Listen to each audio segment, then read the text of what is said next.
Hey everybody, Christina here, and I'm here to give you a couple tips and hopefully just share with you how I do my business along my full-time job. So I work Monday through Friday, 9 to 5, and I have no access to Facebook. So I really have to depend on emails and getting on Facebook at night and texting my hosts. So just a few things. Organization is key. You need to stay organized with your business. I always have my bags packed for my show the night before. So the night before my show, I pack everything, I put it all in my car, and I'm all ready to go to work the next day. And then after work, I will drive right to my show. So just a few things. My bag's always packed, so there's always bowls and manual food processor, things like that. I also have giveaways in here. So I always have giveaways on hand just in case. So I just pack that full like every couple weeks just to make sure I have some. And then I just throw in a few products that I need for that recipe. So that's always packed. It always has cutting boards and all that stuff. My rice cooker for the chocolate lava cake every show. So the other thing is, this is my paperwork bag. I know it's kind of big, but I actually use lapboards, and they keep me super organized. I love them. So these are the ones from Pampered Chef, and then these are the ones that I made. So the ones that I made from Binders, and then this one's from Pampered Chef. Pampered Chef actually sells them now. I think they're red. But they're great. They work just like this. I'll show you. So in here I have a Discover Us brochure, this current recruiting special, a catalog, and an order form. And then I always have my business card down here. And then on the back I have all the specials. So depending on if they're just the specials for the month or the months that you're trying to book. So these are really cool because when I'm at my show checking my customers out, as I'm taking their order form out and I'm asking them if they want to keep any of this other stuff, which they normally take my business card, I'll say, okay, so you guys just want to take everything out of here if you want, just leave my flyer on the back, and I just ask for my board back. So when they give me my board back at checkout, I actually am filling it up with new stuff for the next party. So these are always packed. They're always in my bag, ready to go. Super cool. So then this is the one from the binder. So if you go to Office Max or Office Depot and buy some binders, try to get them when they're on sale. And then you just cut the bind out, okay? So then you're left with 1/2 of a binder, and then you just tape with either packing tape or duct tape. They make really pretty ones now.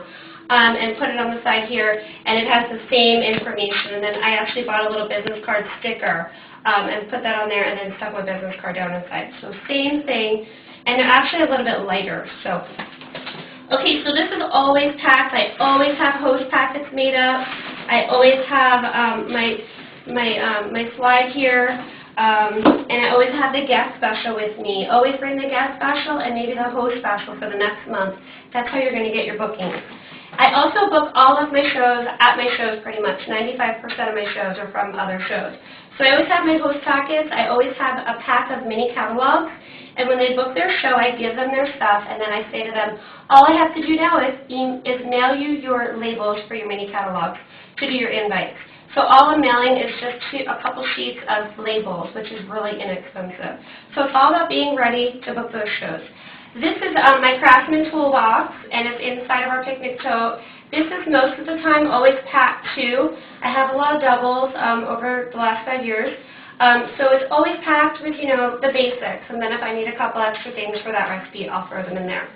I also always, because when you're out and about, this is key. A lot of people in my building have no idea I sold Pampered Chef until they see this little tag on here, or they saw my car in the parking garage. So always have some kind of logo wear on yourself. And people will really, oh my gosh, you sell Pampered Chef? I love Pampered Chef. That whole thing goes on. You always ask them, your next sentence is, when was the last time you had a show? It's not a yes or no, they have to answer you. So also the other last thing, host coaching is key. You want to talk to your host, build that relationship, however they communicate. So, Facebook, text message, email, however they communicate, make sure you contact them at least 3 to 5 times before your show, and especially the night before, just to, make sure your recipe and all that. The other thing I do is my calendar. Whatever calendar you're using, I like to use the calendar on my phone, which is Apple products, because they all sync with each other.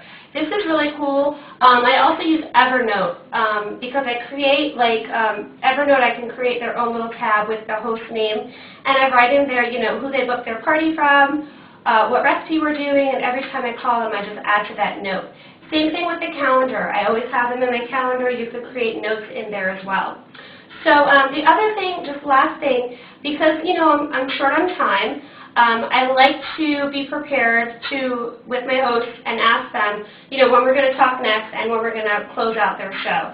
So before I leave their house, before I leave the show, I say, okay, we're going to close out in 48 hours. So if it's on a Sunday, I'll say, okay, on Tuesday night, what time do you want me to call you?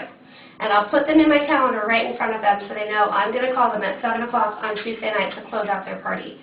I hope these tips were helpful.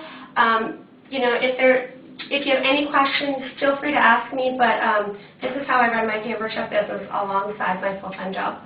Bye!